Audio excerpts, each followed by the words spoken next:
Okay, so here's an example illustrating some of the points that I was just discussing when it comes to viscosity and shear stresses and forces and stuff. So what we have here are two plates, and in between the plates is a fluid. Okay, two plates separated by a distance little l. In between those two plates, there's a fluid with viscosity mu. Both plates have area A, and at some point in time, the top plate is pulled with a speed v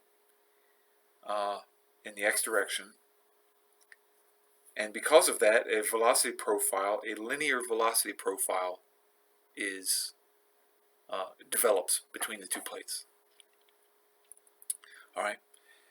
Now, we want to know the drag force acting on the top plate. So, first of all, what is the drag force? It's going to be a shear force, right? The situation we have here is the force is going to be acting opposite the speed. It's going to be acting in this direction. That's a shear force. A pressure would be acting in that direction, but we're interested in the shear force acting in the opposite direction relative to the velocity. All right, so shear force. That's going to be equal to the shear stress acting at the wall. We're interested in this point right here, or the point, the top surface. So the shear stress acting at the wall times the area of the plate. That's just the definition of. This is just how forces and stresses are related. So if you have a stress and it's acting on an area, then what you actually measure typically is the force itself.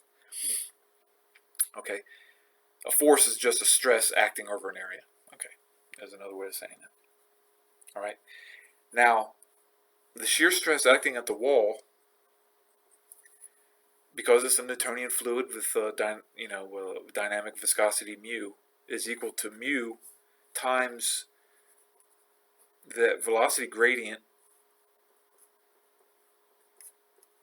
measured at the wall. Okay,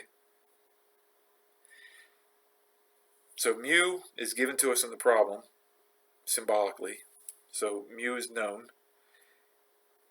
Du dy is not known, but I know v and I know the distance, right? And I know that it's a linear profile. So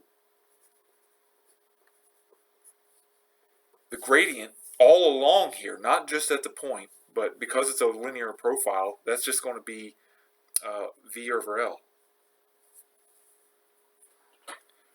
right?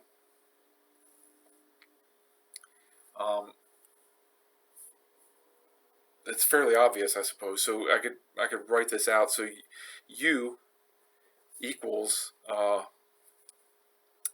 so u of 0 is equal to 0, right? So I'm going to have y in there.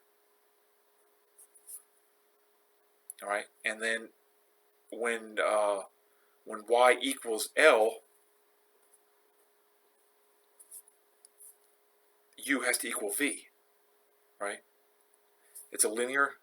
I said it was a linear profile, so there's a linear dependence on y, and this has got to be the proportionality, and you can just plug the two numbers in there. So when y equals 0, u equals 0, like it does here, and when y equals L, i.e. at this top surface, u equals v, and so the gradient is just going to be v over L. It's just the slope of that line. Now, if I can evaluate that at y equals y, there's no place to evaluate this. So this is constant all along there. So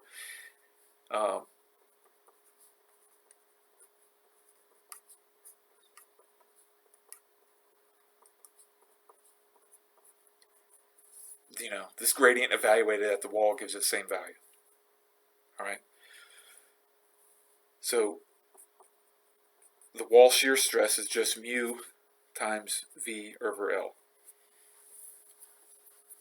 And then therefore the shear stress, or I'm sorry, the shear force is just that shear stress times an area.